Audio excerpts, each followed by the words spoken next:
my brain can be quiet over a problem which I've thought about, and I suddenly say, well, I won't think any more about it, and there's a certain amount of space. In that space, you solve the problem. Yes. Now, if the mind is silent and is not thinking of a problem, then there's still the space is limited, though. Yes. But it is open to the other, to the attention. Now, would you say the mind, through attention or in attention, and the mind is contacting the brain? Yes. When the brain is not inattentive. So what happens to the brain? What happens to the brain, which is to act,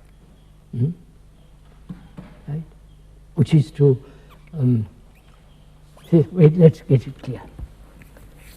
We said intelligence is born out of compassion and love. That intelligence operates when the brain is quiet. Yes. Does it require operate through attention? Of course. Yes. So attention seems to be the contact. Attention. Is the contact. Attention, we said too. Attention can only be when the self is not. Yes. All right. Now, you say that the love and compassion are sort of the ground far. And out of this comes intelligence. The intelligence through attention. Yeah, functions through the brain. And this intelligence. So let's say there are two questions. One is the nature of this intelligence, and the second is what does it do to the brain? You see. Yes. So let's see. That is, we must again approach it negatively. Love is not jealousy and all that. Love is not personal, but it can be personal. But then it's not what you're talking about. Yes. Love is not my country, your country, my God, I love my God. No, it's not that. Well, if it's from universal mind. That's why I say love is something, it has no relationship to thought.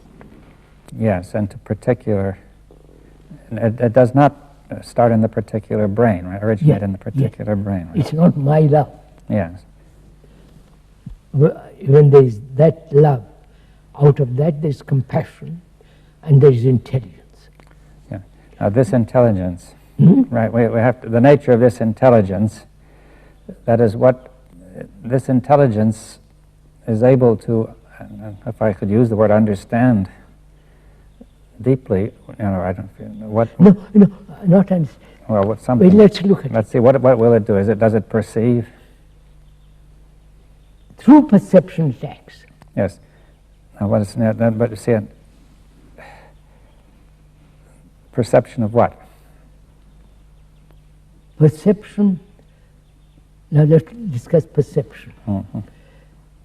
There can be perception only when it's not tinged by thought. When it's not tinged or when there is no interference from the movement of thought, there is perception, which is direct insight into a problem. Yes. Now, or into human complex. Yeah. Now, this perception originates in the mind. Does the perception originate in the mind? Let's look at it.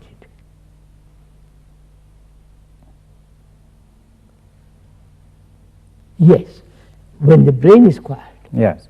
Now, but what is, we use the words perception and intelligence. Now, how are they related, or what is their difference? Between perception and intelligence? Yes. None. No. So we'll say intelligence is perception. Perception, that's right. Intelligence is perception of what is, right?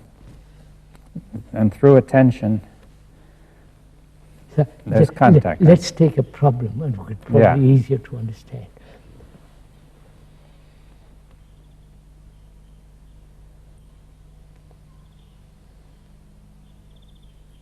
Take a problem of suffering. Human beings have suffered endlessly through wars, through every kind of disease, physical disease, and through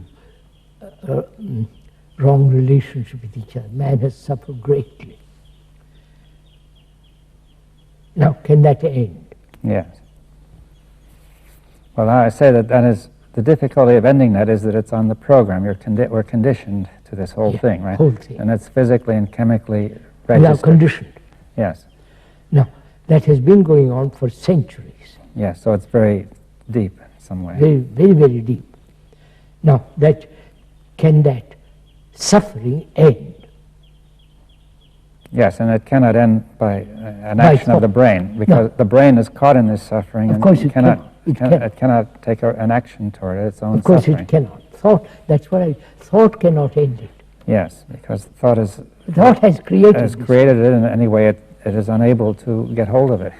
Yes, thought has created the wars, the misery, the confusion, and thought has become prominent in human relationship. Well, you see, I think that people might agree with that and still think that thought might still, as thought can do bad things, it could do good things. You see, No, I think thought cannot do good or bad. It's thought. it cannot get hold of this. Thought cannot get hold of this suffering. That is, this suffering being in the physical conditioning of the brain and chemical. Thought has no way of knowing